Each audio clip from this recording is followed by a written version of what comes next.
शुक्लांबरधरं विष्णुं शशिवर्णं चतुर्भुजं प्रसन्नवदनं ध्यायेत् सर्वविघ्नोपशान्तये व्यासं वसिष्ठनप्तारं शक्तेः पौत्रमकल्मषम् पराशरात्मजं वन्दे शुकतातं तपोनिधिं व्यासाय विष्णुरूपाय व्यासरूपाय विष्णवे नमो वै ब्रह्मनिधये वासिष्ठाय नमो नमः अविकाराय शुद्धाय नित्याय परमात्मने सदैकरूपरूपाय विष्णवे सर्वजिष्णवे यस्य स्मरणमात्रेण जन्म संसारबन्धनात् विमुच्यते नमस्तस्मै विष्णवे प्रभविष्णवे ॐ नमो विष्णवे प्रभविष्णवे। श्रीवैशम्पायन उवाच श्रुत्वा धर्मानशेषेण पावनानि च सर्वशः युधिष्ठिरः शान्तनवं पुनरेवाभ्यभाषत। युधिष्ठिर उवाच किमेकं दैवतं लोके किं वाप्येकं परायणम् स्तुवन्तः कङ्कमर्चन्तः प्राप्नुयुर्मानवा शुभम् को धर्मः सर्वधर्माणां भवतः परमो मतः किं जपन्मुच्यते जन्तुर्जन्म संसारबन्धनात्। श्रीभीष्म उवाच जगत्प्रभुं देवदेवमनन्तं पुरुषोत्तमम् स्तुवन्नाम सहस्रेण पुरुषः सततोत्थितः तमेव चार्चयन् नित्यं भक्त्या पुरुषमव्ययम् ध्यायन् स्तुवन् नमस्यं च यजमानस्तमेव च अनादिनिधनं विष्णुं सर्वलोकमहेश्वरम् लोकाध्यक्षं स्तुवन् नित्यं सर्वदुःखातिगो भवेत् ब्रह्मण्यं सर्वधर्मज्ञं लोकानां कीर्तिवर्धनम् लोकनाथं महद्भूतं सर्वभूतभवोद्भवम् एष मे सर्वधर्माणां धर्मोऽधिकतमो मतः यद्भक्त्या पुण्डरीकाक्षं स्तवैरच्चेन्नरः सदा परमं यो महत्तेजः परमं यो महत्तपः परमं यो महद्ब्रह्म परमं यः परायणम् पवित्राणां पवित्रं यो मङ्गलानां च मङ्गलम् दैवतं देवतानां च भूतानां यो व्ययक्तिला यतः सर्वाणि भूतानि भवन्त्यादियुगागमे यस्मिंश्च प्रलयं यान्ति पुनरेव युगक्षये तस्य लोकप्रधानस्य जगन्नाथस्य भूपते विष्णोर्नाम सहस्रं मे शृणु पापभयापहम् यानि नामानि गौणानि विख्यातानि महात्मनः ऋषिभिः परिगीतानि तानि वक्ष्यामि भूतये ऋषिर्नाम्नां सहस्रस्य वेदव्यासो महामुनिः छन्दोऽनुष्टुप् तथा देवो भगवान् देवकीसुतः अमृतांशुद्भवो बीजं शक्तिर्देवकीनन्दनः त्रिसामाहृदयं तस्य शान्त्यर्थे विनियुज्यते विष्णुं जिष्णुं महाविष्णुं प्रभविष्णुं महेश्वरम् अनेकरूपदैत्यान्तं नमामि पुरुषोत्तमम्। अस्य श्रीविष्णोर्दिव्यसहस्रनामस्तोत्रमहामन्त्रस्य श्रीवेदव्यासो भगवान् ऋषिः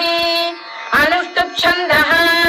श्रीमहाविष्णुः परमात्मा श्रीमन्नारायणो देवता अमृतांशोद्भवो भानुरिति बीजम् देवकीनन्दनसृष्टेति शक्तिः उद्भवः क्षोभणो देव इति परमो मन्त्रः शङ्खबृन्नन्दकी चक्रीति कीलकम् शार्ङ्गधन्वा गदाधर इत्यस्त्रम् रथाङ्गपाणिरक्षोभ्य इति नेत्रम् त्रिसामासामरः सामेति कवचम् आनन्दं परब्रह्मेति योनिः ऋतुः सुदर्शनकार इति दिग्बन्धः श्रीविश्वरूप इति ध्यानम् श्रीमहाविष्णुप्रीत्यर्थे सहस्रनाम जपे विनियोगः ध्यानम् क्षीरोदन्नप्रदेशे शुचिमणिविलसत्सैकते मौक्तिकानाम् मालाक्लुप्तासनस्थस्फटिकमणिनिभैर्मौक्तिकैर्मण्डिताङ्गः शुभ्रैरभ्रैररभ्रैरुपरि विरचितैर्मुक्तपीयूषवर्षैः आनन्देन पुनीयादरिनलिन गदा शङ्खपाणिर्मुकुन्दः भूः पादौ यस्य नाभिर्विहरसुरनिलश्चन्द्रसूर्यौ च नेत्रे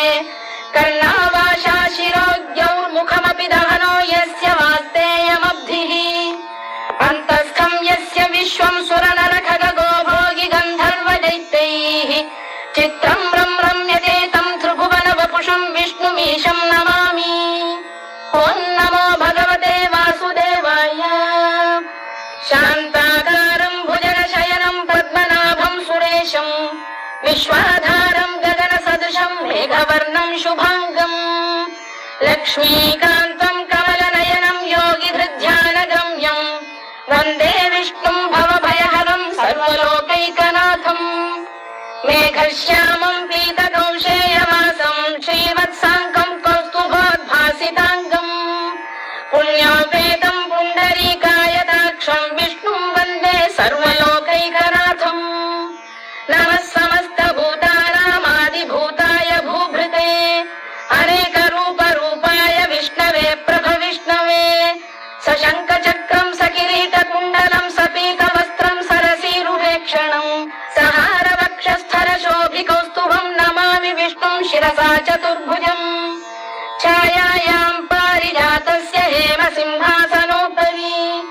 आसीनमम्बुदश्याममायताक्षमलङ्कृतम् चन्द्राननं चतुर्बाहुं श्रीवत्साङ्कितवक्षसम् रुक्मिणी सत्यभामाभ्यां सहितं कृष्णमाश्रये।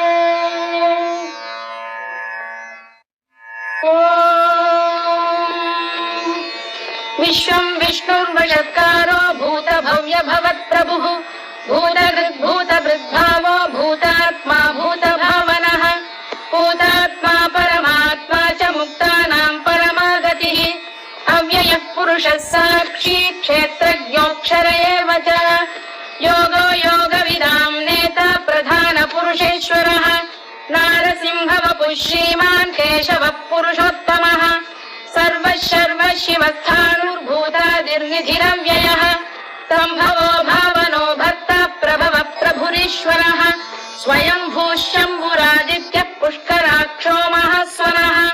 अनादिनिधनो धाता विधाता धातुरुत्तमः अप्रमेयो ऋषिकेशः पद्मनाभोऽमरप्रभुः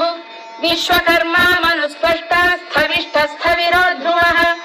अग्राह्यः शाश्वतः कृष्णो लोहिताक्षप्रकर्दनः प्रभूतस्त्रितकुब्धाम पवित्रं मङ्गलं परम् ईशानप्राणदः प्राणो ज्येष्ठः श्रेष्ठः प्रजापतिः हिरण्यगर्भो भूगर्भो माधवो मधुसूदनः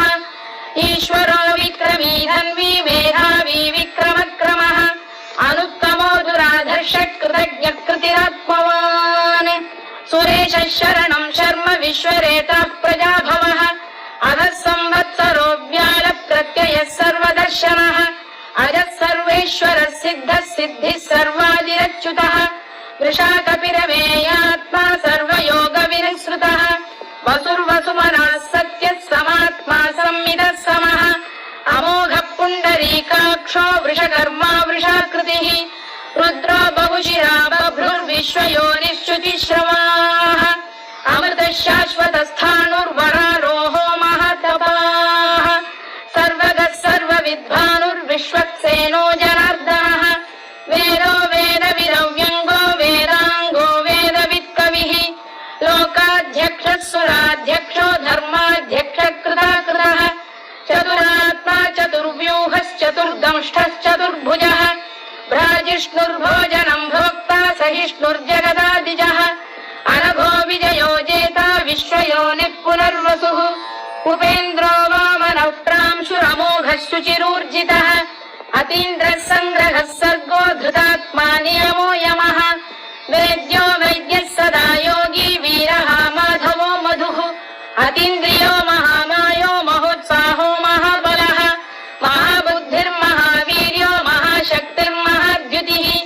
अनिर्देश्यवपुः श्रीमान् अमेयात्मा महाधृधृत् महेश्वासो महीभर्ता श्रीनिवासः सताङ्गतिः अनिरुद्धः सुरानन्दो गोविन्दो गोविदाम्पतिः मरीचिर्दमनो हंसः सुपर्णो भुजगोत्तमः हिरण्यनाभः सुतपाः पद्मनाभः प्रजापतिः अमृत्युः सर्वदृक्सिंहः सन्धाता सन्धिमान् स्थिरः अजो दुर्मर्षणः शास्ता विश्रुतात्मा सुरारिः गुरुर्गुरुतमो धाम सत्यः सत्यपराक्रमः निमिषो निमिषः सद्वी वाचस्पतिरुदारधीः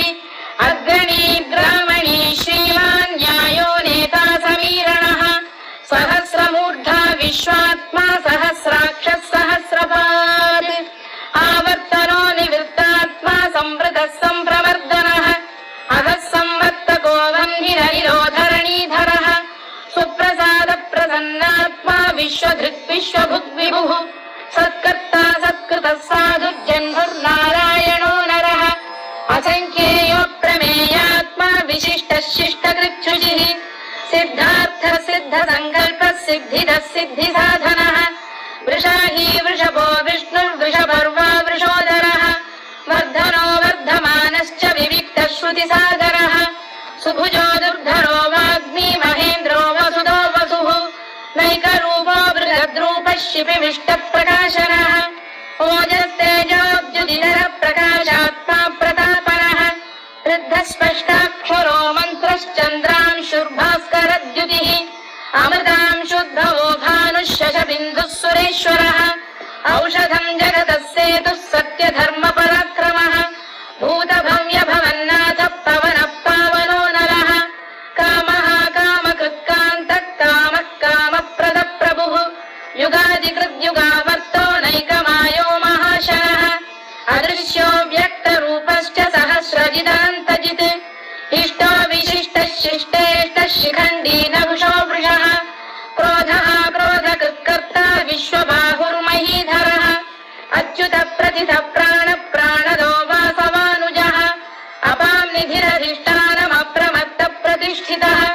स्कन्दः स्कन्दधरो दुर्यो वरदो वायुवाहनः वासुदेवो बृहद्भानुरादिदेवः पुरन्दरः अशोकस्तारणस्तारः शूरः शौरिर्जनेश्वरः अनुकूलः शतावर्तः पद्मी पद्मनिभेक्षणः पद्मनाभोरविन्दाक्षः पद्मगर्भः शरीरभृत् महर्धिर्वृद्धो वृद्धात्मा महाक्षो गरुडध्वजः अतुलः शरभो भीमः समयज्ञो हविर्हरिः सर्वलक्षणलक्षण्यो लक्ष्मीवान् समितिञ्जयः विक्षरो रोहितो मार्गो हेतुर्दामोदरः सः महीधरो महाभागो वेगवानमिताशनः उद्भवः क्षोभणो देवः श्रीगर्भः परमेश्वरः करणं कारणं कर्ता विकर्ता गहनो गुहः व्यवसायो व्यवस्थानः संस्थानस्थानदो ध्रुवः परद्धिः परमस्पष्टः तुष्टः पुष्टः शुभेक्षणः रामो विरामो विरतो मार्गो नेयो नयोनयः वीरः शक्तिमतां श्रेष्ठो धर्मो धर्मविदुत्तमः वैकुण्ठः पुरुषः प्राणदः प्रणवपृतुः हिरण्यगर्भः शत्रुघ्नो व्याप्तो वायुरधोक्षजः ऋतुः सुदर्शनकारः परमेष्ठी परिग्रहः उग्रः संवत्सरो दक्षो विश्रामो विश्वदक्षिणः विस्तारस्थावरस्थाणुः प्रमाणं बीजमव्ययम् अर्थोऽनर्थो महाकोशो महाभोगो महाधनः अनिर्विण्णस्थविष्ठो भूर्धर्मयूपो महामखः नक्षत्रनेमिर्नक्षत्री क्षमः क्षामः समीहनः यज्ञयुज्यो महेज्यश्च क्रतुः सत्रं सदां गतिः सर्वदर्शी विमुक्तात्मा सर्वज्ञो ज्ञानमुत्तमम् सुव्रतः सुमुखः सूक्ष्मः सुघोषः सुखदः सुहृद् मनोहरो जितक्रोधो वीरबाहुर्विदारणः स्वापनः स्ववशो व्यापी नैकात्मा नैककर्मकृत् वत्सरो वत्सी रत्नगर्भोधनेश्वरः धर्मकृद्धर्मी सदसक्षरमक्षरम् अविज्ञाता सहस्रांशुर्विधाता कृतलक्षणः गभस्तिनेमिः सप्तस्तः सिंहो भूतमहेश्वरः आदिदेवो महादेवो देवेशो देवभृद्गुरुः उत्तरो गोपतिर्गोप्ता ज्ञानगम्यः पुरातनः शरीरभूतभृद्भोक्ता कपीन्द्रो भूरि दक्षिणः सोमपोऽमृतपः सोमः पुरुजिः पुरुषत्तमः विनयो जयः सत्यसन्धो दाशार्हः सात्वतां पतिः जीवो विनयिता साक्षी मुकुन्दो मितविक्रमः अम्भोनिधिरनन्तात्मा महोदधिशयोऽन्तकः अजो महार्घः स्वाभाव्यो जितामित्रप्रमोदनः आनन्दो नन्दनो नन्दः सत्यधर्मात्रिविक्रमः महर्षिकपिलाचार्यः कृतज्ञो मेदिनीपतिः त्रिपुरस्त्रिदशाध्यक्षो महाशृङ्गकृतान्तकृत् महावराहो गोविन्दः सुषेणः कनकाङ्गनी गुह्यो गभीरो गहनो गुप्तश्चक्रगदाधरः मेधास्वाङ्गो जितकृष्णो दृढः सङ्कर्षणोच्युतः वरुणो वारुणो वृक्षः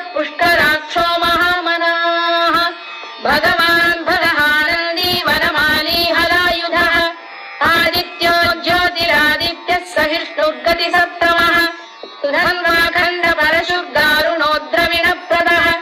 दिवस्पृक् सर्वदृग्व्यासो वाचस्पतिरयो निजः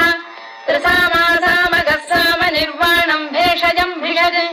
सन्न्यासकृच्छमशान्तो निष्ठा शान्तिपरायणम्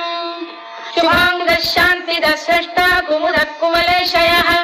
गोहितो गोपतिर्गोप्ता वृषभाक्षो वृषप्रियः अनिवर्ती निवृत्तात्मा संक्षेप्राक्षेमकृत् शिवः श्रीवत्सवक्षः श्रीवासः श्रीपतिः श्रीमताम्बरः श्रीरः श्रीशः श्रीनिवासः श्रीनिधिः श्रीविभावनः श्रीधरः श्रीकरः श्रेयः श्रीमान् लोकत्रयाश्रयः स्वक्षः स्वङ्गः शतानन्दो नन्दिर्ज्योतिर्गणेश्वरः विजितात्मा विधेयात्मा सत्कीर्तिश्चिन्न संशयः उदीर्णः सर्वतश्चक्षुरनीशः शाश्वतः स्थिरः भूषयो भूषणो भूतिर्विशोकः शोकनाशनः अर्चिष्मारर्चितः कुम्भो विशुद्धात्मा विशोधनः अनिरुद्धो प्रतिरथः प्रद्युम्नोमित विक्रमः कालनेमिनिः वीरः शौरिः शूरजनेश्वरः त्रिलोकात्मा त्रिलोकेशः केशवः केशिः हरिः कामदेवः कामपालः कामी कान्तकृतागमः अनिर्देश्य वपुर्विष्णुर्वीरोऽनन्तो धनञ्जयः ब्रह्मण्यो ब्रह्मकृद्ब्रह्मा ब्रह्म ब्रह्मविवर्धनः ब्रह्मविब्राह्मणो ब्रह्मी ब्रह्मज्ञो ब्राह्मणप्रियः महाकमो महाकर्मा महातेजा महोरगः महाक्रतुर्महायज्वा महायज्ञो महाहविः स्तव्यस्तव प्रियस्तोत्रम् स्तुतिस्तोतारणप्रियः पूर्णः पूरयिता पुण्यः पुण्यकीर्तिरनामयः मनोजवस्तीर्थकरो वसुरेता वसुप्रदः वसुप्रदो वासुदेवो वसुर्वसुमराहविः सद्गतिः सत्कृतिः सत्ता सद्भूतिः सत्परायणः शूरसेनो यदुश्रेष्ठः सन्निवासः सुयामुनः भूतावासो वासुदेवः सर्वासु निलयो नलः दर्पः दर्पदो दृप्तो दुर्धरोऽथा पराजितः विश्वमूर्तिर्महामूर्तिर्दीप्तमूर्तिरमूर्तिमान् अनेकमूर्तिरव्यक्तः शतमूर्तिः शताननः एकोनैकः समक्कः किम् यत्तत्पदमनुत्तमम् लोकबन्धुर्लोकनाथो माधवो भक्तवत्सलः सुवर्णवर्णो हेमाङ्गो वराङ्गश्चन्दनाङ्गदी वीरः विषमः शून्यो घृताशीरचरश्चरः अमानी मानदो मान्यो लोकस्वामी त्रिलोकभृत् सुमेधा मेधजो धन्यः सत्यमेधाधराधरः तेजो वृषोद्युतिधरः सर्वशत्रुभृताम्बरः प्रग्रहो निग्रहो व्यग्रो नैकशृङ्गो गदाग्रजः चतुर्मूर्तिश्चतुर्बाहुश्चतुर्व्यूहश्चतुर्गतिः चतुरात्मा चतुर्भावश्चतुर्वेदविदेकपात् समावर्तो निवृत्तात्मा दुर्जयो दुरतिक्रमः दुर्लभो दुर्गमो दुर्गो दुरावासो दुरारिः शुभाङ्गो लोकसारङ्गः सुतन्तुस्तन्तु वर्धनः इन्द्रकर्मा महाकर्मा कृतकर्मा कृतागमः उद्भवः सुन्दरः सुन्दो रक्तनाभः सुलोचनः अर्को वाजसनः शृङ्गी जयन्तः सर्वविजयी सुवर्णबिन्दुरक्षोभ्यः सर्ववागीश्वरेश्वरः महाह्रदो महागर्तो महाभूतो महानिधिः कुमुदः कुन्दरः कुन्दः पर्जन्यः पावनो निलः अमृताशोऽमृतवपुः सर्वज्ञः सर्वतोमुखः सुलभः सुव्रतः सिद्धः शत्रुजिच्छत्रुतापनः न्यग्रोधोदुम्बरोश्वतश्चाणूरान्ध्रैषूदनः सहस्रार्चिः सप्तजिह्वः सप्तैधा सप्तवाहनः अमूर्तिरनघोचिन्त्यो भयकृद्भयनाशनः अणुबृहत्कृशस्थूलो गुणभृन्निर्गुणो महान् अधृतस्वधृतस्वास्य प्राग्वंशो वंशवर्धनः धारभृत्कथितो योगी योगीशः सर्वकामदः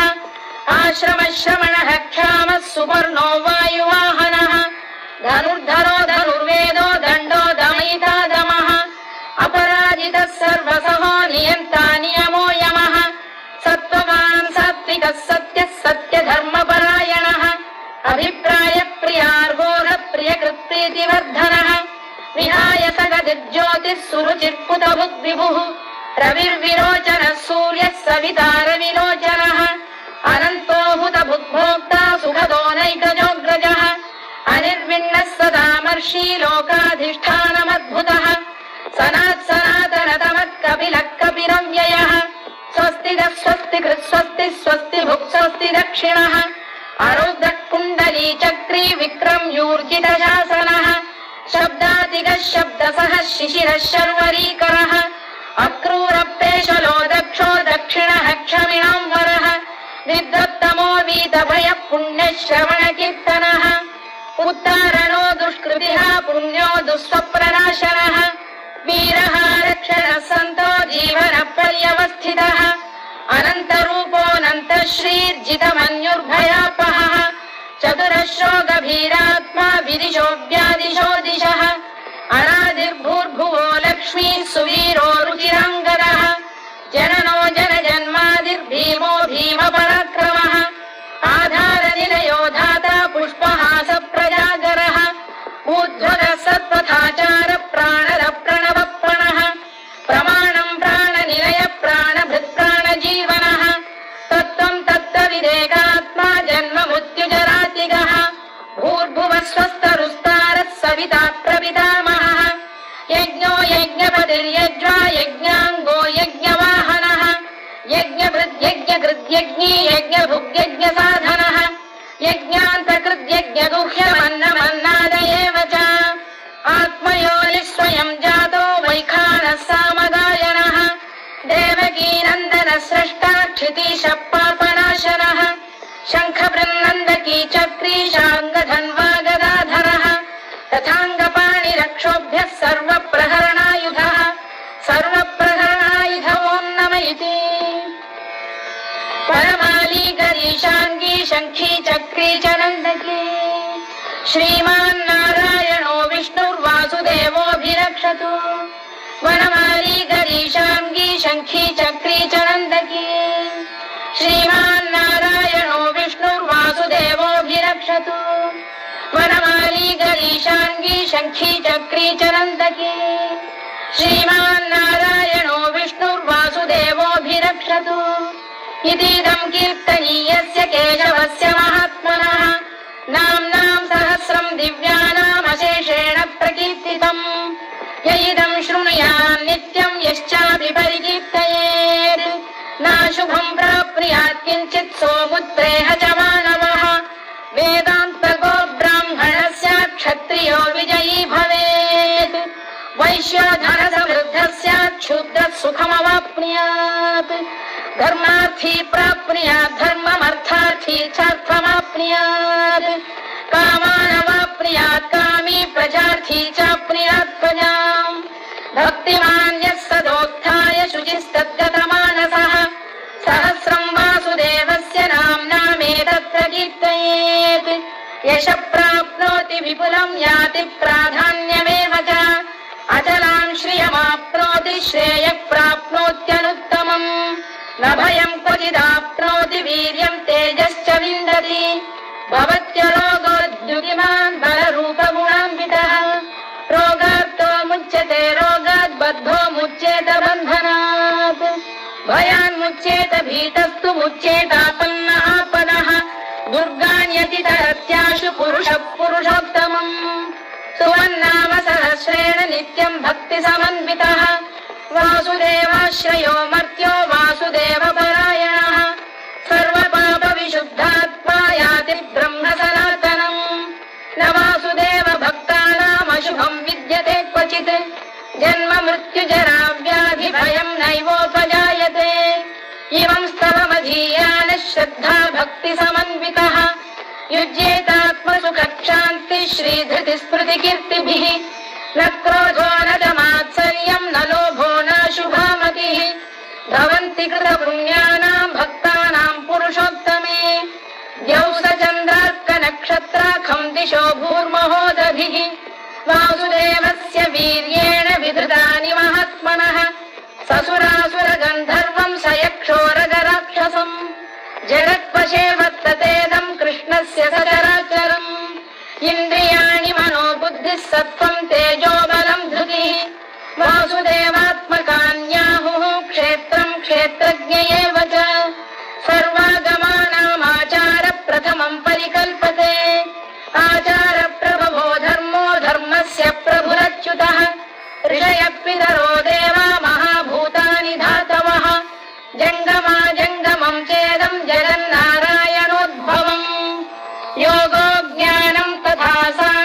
विद्या शिल्पादि कर्म च वेदाः शास्त्राणि विज्ञानमेतत् सर्वं जनार्दनात् एको विष्णुर्महद्भूतं पृथग्भूतान्यनेकशः त्रीलोकान् व्याप्य भूतात्मा भुङ्क्ते विश्वभुवव्ययः इमं स्तवं भगवतो विष्णोर्व्यासेन कीर्तितम् तदेद्य इच्छेत् पुरुषः श्रेयः प्राप्तुं सुखानि च विश्वेश्वरमजं देवं जगतः प्रभुमव्ययम् भजन्ति ये पुष्कराक्षं न ते यान्ति पराभवम् न ते यान्ति पराभवम् उन्नमयति अर्जुनोवाच पद्मपत्र विशालाक्ष पद्मनाभ सुरोत्तम भक्तानामनुरक्तानां त्राता भव जनार्दन श्रीभगवानुवाच यो मां नाम सहस्रेण स्तोतुमिच्छति पाण्डव सोऽहमेकेन श्लोकेन स्तुत एव न संशयः स्तुत एव न संशयोन्नमयति व्यास उवाच वासनाद् वासुदेवस्य वासितं भुवनत्रयम् सर्वभूतनिवासोऽसि वासुदेव नमोऽस्तु ते वासुदेव नमोऽस्तु तवोन्नमयति पार्वत्युवाच केनोपायेन लघुना विष्णोर्नाम सहस्रकम् पठ्यते पण्डितैर्नित्यं श्रोतुमिच्छाम्यहं प्रभो ईश्वर उवाच श्रीराम राम रामेति रमे रामे मनोरमे सहस्रनाम तत्तुल्यं राम नाम वरानने श्रीराम राम रामेति रमे रामे मनोरमे सहस्रनाम तत्तुल्यं राम नाम वरानने श्रीराम राम रामेति रमे रामे मनोरमे सहस्रनाम तत्तुल्यं राम नाम वरानने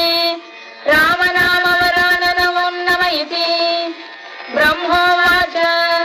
नमोऽस्त्वनन्ताय सहस्रमूर्तये सहस्रपादाक्षि शिरोरुबाहवे सहस्रनाम्ने पुरुषाय शाश्वते सहस्रकोटियुगधारिणे नमः सहस्रकोटियुगधारिणे नमोन्नमयति सञ्जय उवाच यत्र योगेश्वर कृष्णो यत्र पार्थो धनुर्धरः